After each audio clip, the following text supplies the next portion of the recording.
Ubisoft employee meltdown on LinkedIn amidst chaos. I don't know if you guys are aware of this, but things are not looking great for Ubisoft, and Smash JT is going to help us discern the cause.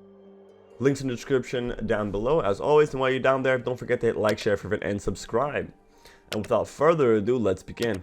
Let's be honest, we all see it happening in real time here. Ubisoft is spiraling out of control amidst a slew of internal problems and external backlash. The once dominant game development company now finds itself on the brink of total collapse, and the behavior of its employees only further underscores the complete disconnect between Ubisoft and the gaming community.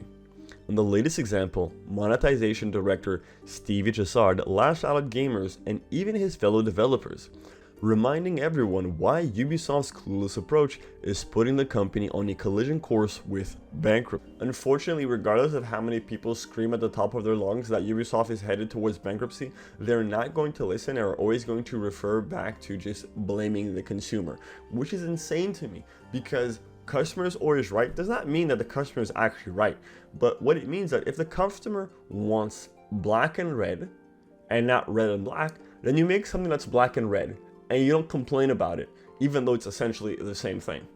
A week after Ubisoft's announcement of its lowered financial outlook, which includes delays for Assassin's Creed Shadows and a disappointing sales for Star Wars Outlaw, Steve Chessard, the monetization director of Ubisoft, to vent his frustrations on LinkedIn. His post was a passionate, if a bit misguided, rant against gamers and even his own colleagues who he accused of celebrating the company's failure. I gotta be honest, this comes across as a dude that is way over his head for a director role. I don't think that people are happy that the company's failing, because we want good Assassin's Creed games, we want good Star Wars games. People are happy that the company is finally taking an L after not listening to its consumer base for the longest time. I mean, I keep giving you my money and you don't give me what I want. I'm going to stop giving you my money. That's kind of how things work over here. The LinkedIn post reads, "I rarely post on social media, but today I'm sad, ashamed and sad. The gaming industry is rough at the moment. We all know it. But seeing how gamers react on social media, wishing ill fate to companies and people alike, is sad." And that actually I have to agree with. If a company does not put out the product that you want, or it does not come up to par, do not go after the employees or the development staff.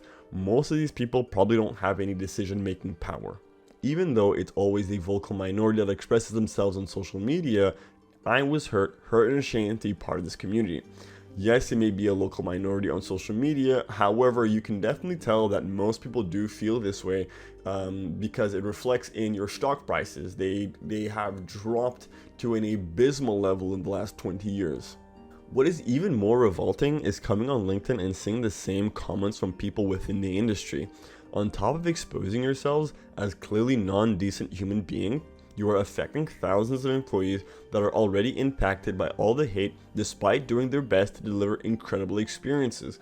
Now, I know you don't think Star Wars Outlaws was an incredible experience. Let's just cut the cap right now. I haven't gone on LinkedIn to see what's going on, but I would not be surprised if a lot of the critiques and the people that are praying for the company's downfall are probably offering some constructive criticism, and Steve Chessard is probably not one who likes to receive any criticism whatsoever. How can you wish a company to fail simply because they do not cater to you or that the product does not please you is beyond me.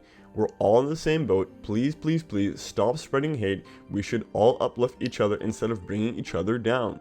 I can agree to a certain extent that we definitely should be bringing each other up. However, if someone puts a pile of shit in front of me, I should have the liberty of telling them, hey, this is trash, go do something better, please.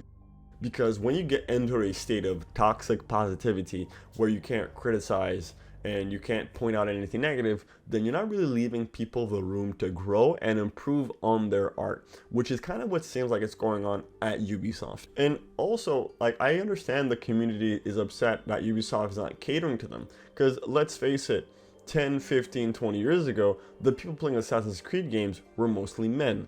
The people playing Ubisoft games were mostly boys, teenage boys, and young adult men, and guess what? More men. And now all of a sudden, You're making games not for the people that put money in your pocket in the first place. You're making games for a completely new player base that has not shown any real interest in your company before, and then when they don't buy the game, you go back and you yell, point fingers at the people that are responsible for bringing your company up. So yes, I can understand that the fan base is upset with Ubisoft. To many, this post highlighted how out of touch Ubisoft upper management is with the gaming community. Instead of an introspective or acknowledgement, the genuine complaints from gamers, Chissard blamed customers for the company's failure, accusing them of spreading hate simply because their product does not please you.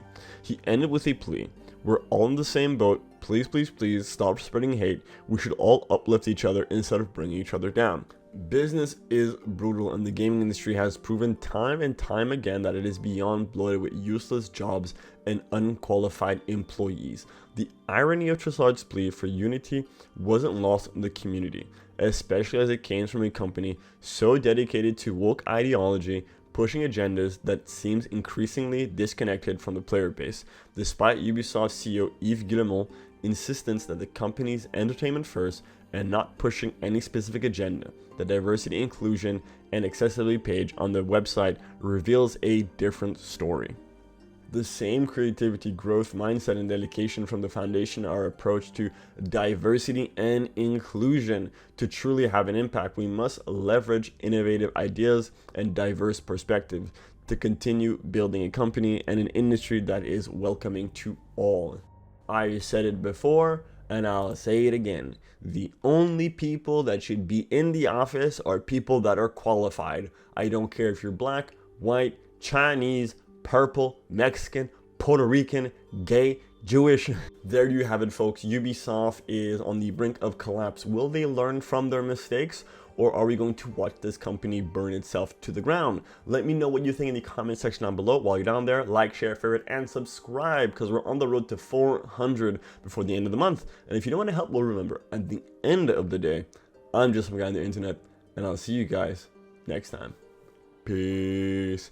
If you want to see more of my face, be sure to click the video you see on screen right now.